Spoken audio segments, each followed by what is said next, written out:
are, people. The Laura Shepherd Show. We're going live. It's amazing when the sun shines. Before I sing the song that we're all waiting for, I just want to send this out to Jonny B. He was one of my patrons on Patreon, and he just went up and died on us, and it's a great loss to the community in Gulfport where I live. That man loved trees. So this whole show is dedicated to Jonny B. And I believe this song is going out for my friend Jonny B, because something's happening with him for sure right now. Something's gonna happen and it could be good. Something's gonna happen, could be good. Something's gonna happen and it could be good. Something's gonna happen, Lord, we knew it would. Whoa, things will change, leaves will fall, it will rain, transformed before your eyes with no time for chasing pride. Oh, you never know just how life is gonna go. So you jump in your boat and row, row, row. Jump in your boat and row, row, row. All together downstream, here we go. Something's gonna happen and it could be good. Something's gonna happen and it could be good. Something's gonna happen, it could be good. Something's gonna happen like we knew it would. Whoa, you gotta aim high and go for your pie in the sky. Go ahead, trust yourself, 'cause everything will right itself. Oh yeah, the universe is in good hands, people. Oh, you never know just how life is gonna go. So you jump in your boat and row, row, row. Jump in your boat and row, row, row. Here we go. Well, something's gonna happen and it could be good. Something's gonna happen and it could be good. Something's gonna happen and it could be good. Something's gonna happen, Lord, we knew it would. There's good things going on in the world. Maria. Hello. Hello, Maria. This is Maria, and you're an answer to my prayer, Maria. I said that because it was time for another Laura Shepherd show, and I didn't have any guests and I said to the Lord, oh, please send me a guest. And lo and behold, Maria, you showed up, and we were sitting here in the yard, and we were discussing dogs, because this lovely dog, Shambhala, and Shambhala was with us and is with us, and she's pregnant. Yes, she's due within the next 4 or 5 days. And she's absolutely charming, Yeah. and calm, and she's been pleasant all afternoon, and she hasn't jerked on anything or barked or She's made a me typical nervous. golden retriever. She's lovely. And you breed golden retrievers? Yes, I do. Yes, I do. Mm. And I've never married and or had children. So my golden retrievers are my children. So anything that comes financially from them is secondary. They are my joy. They keep me sane, and they are part of my soul. I wouldn't know what I would have done without my retrievers. So I've had a lot over the years, and I've been very blessed with all of them. But there is a price to be paid. I remember when I first started breeding, I lived next door to this family, Catherine and Margie. I know you're friends with them. I know, they've been on the Laura Shepherd show. And they had wee children when I walked in. And when I first did the breeding, I would sleep with the dogs, like I had a couch. But I would sleep, so making sure every hour or so, making sure the puppies were there, that Mama was okay. And so I used to say to my neighbours, I have newfound respect for mothers all over the world. Oh, because you had to be there. Yeah, and the amount of time that you put into them, especially when they're newborns and the mother's a new mother, and you know, you're just on high alert. And now I also understand why, you know, you hear these stories of young mothers, particularly first child or second child, and they know something's not right with that baby, and they go to the doctor, and the doctor says, "Oh no, you're fine. No, the baby's fine." A mother's instinct cannot be questioned, and I if I ever suspect that there's something off about my dogs, I have no hesitation in going and seeing the vet. And I've got a fantastic vet, Andrew, from PE Vets, and he's fantastic, and he listens to anything and checks anything.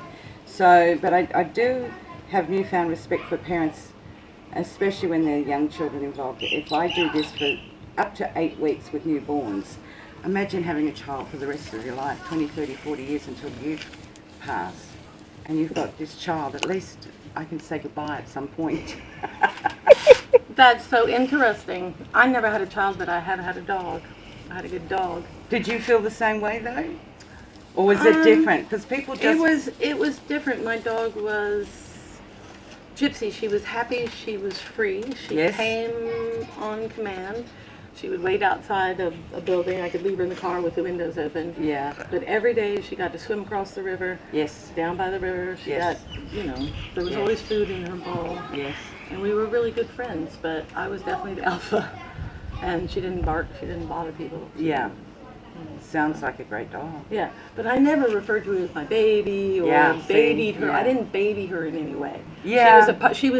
She was my right hand member in the pack, if you want. She was right there, But I didn't kind of.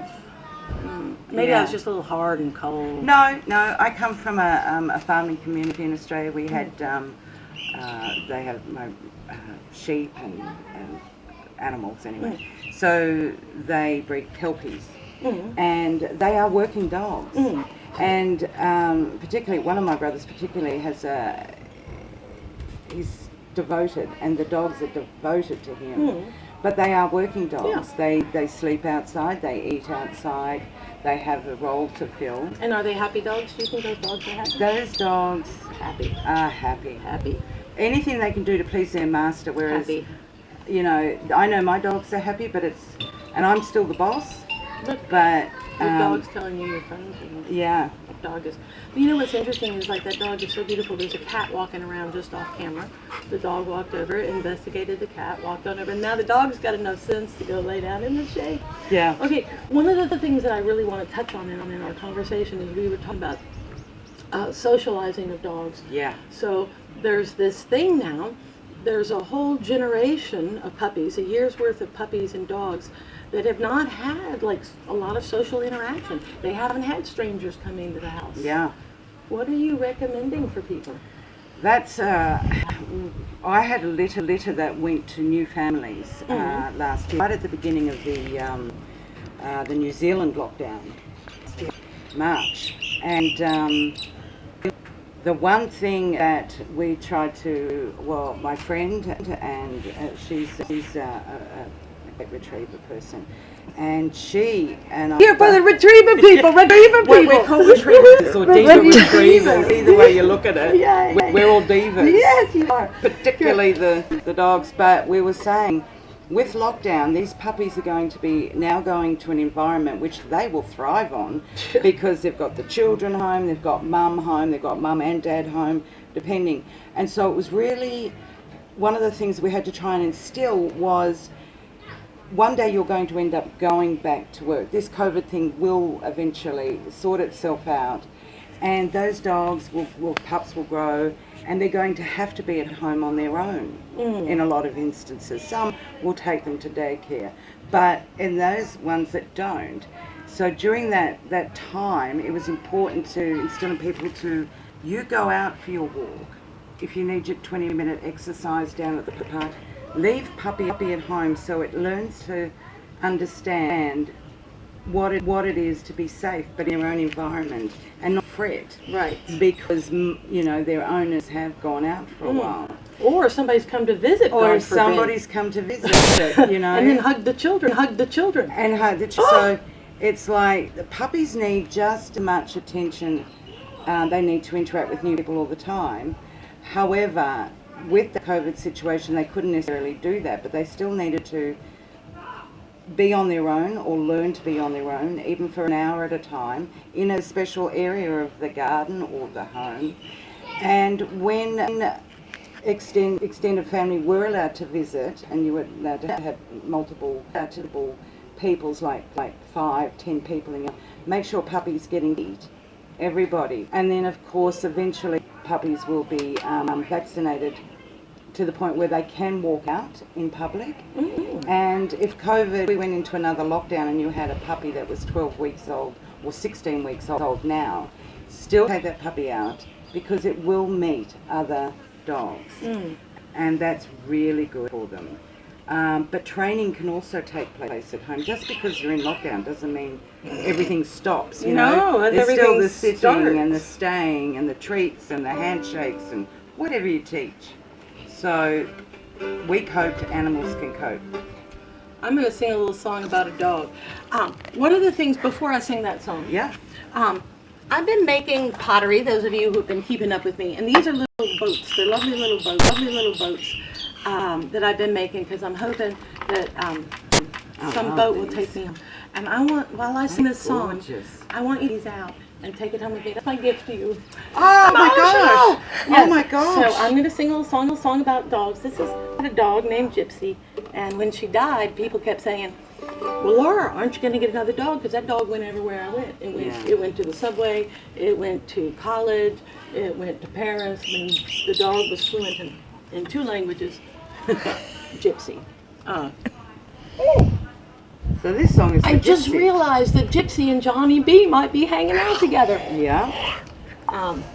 So this is, you know, so people kept saying, "Well, aren't you going to get another dog?" And I said, "Well, no, I have a dog. She's just dead." And there's a lot of And you know, a lot of dogs will still hang around. Well, yes. So Gypsy's probably still around. That dog, that dog is never gonna come. Come here, girl. Never gonna come. That dog, that dog, she's been gone for years. My dog, she don't bite. My dog, she don't fight. My dog, it's a quiet kind of fun. She's a quiet kind of fun. She just lays there in her grave and listens to anything I have to say. Doesn't that chat? My dog, she don't fight. My dog, she sit tight. My dog, she will stay dead. That dog, that dog is never gonna come. I used to go, yip, yip. That dog would hear that 3 blocks away. She'd be there in an instant. All right, out there, all y'all that have a dog, missing your dog, loving a dog, it's time for you to howl away the pain. That dog, that dog is never gonna come. Well, she's never gonna come.